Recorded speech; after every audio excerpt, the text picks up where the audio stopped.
باللہ من الشیطان الرجیم بسم اللہ الرحمن الرحیم اللہم صلی علی محمد و آل محمد۔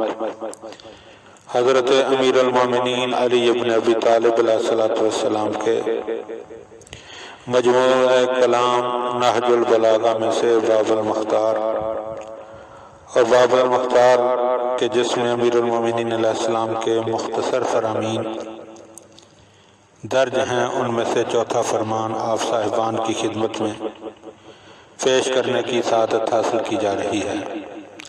اس دعا کے ساتھ کہ پروردگار عالم ہمیں مولا کے فرامین کو سمجھنے اور ان پر عمل کرنے کی توفیق عطا فرمائے۔ بسم اللہ الرحمن الرحیم۔ وقال علیہ السلام نعم القرین الرضا۔ مولا فرماتے ہیں کہ تسلیم اور رضا کسی بھی انسان کے لیے بہترین ساتھی ہے۔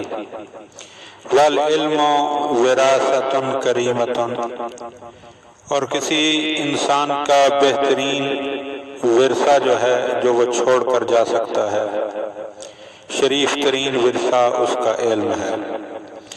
والآداب حلل مجدد، اور ادب و آداب سیکھ کر ان کا اظہار کرنا انسان کے لیے نئے جوڑوں کے مثل ہے، یعنی صاحب آداب جو ہے جس کے اچھے آداب ہوں، اس کے آداب اس کے لیے بہترین لباس کا کام کرتے ہیں۔ والفکر مراۃ صافیہ، اور مولا فرماتے ہیں کہ فکر کرنا صاف و شفاف آئینے کی مانند ہے، یعنی جو شخص غور و فکر کرتا ہے، غور و فکر اس کے لیے ایک آئینہ ہوتا ہے جو اس کو حقیقت دکھا دیتا ہے۔ دعا ہے کہ خداوند عالم ہمیں مولا کے فرامین کو سمجھنے اور ان پر عمل کرنے کی توفیق عطا فرمائے۔ وآخر دعوانا ان الحمد للہ رب العالمین۔ اللہم صلی علی محمد و آل محمد۔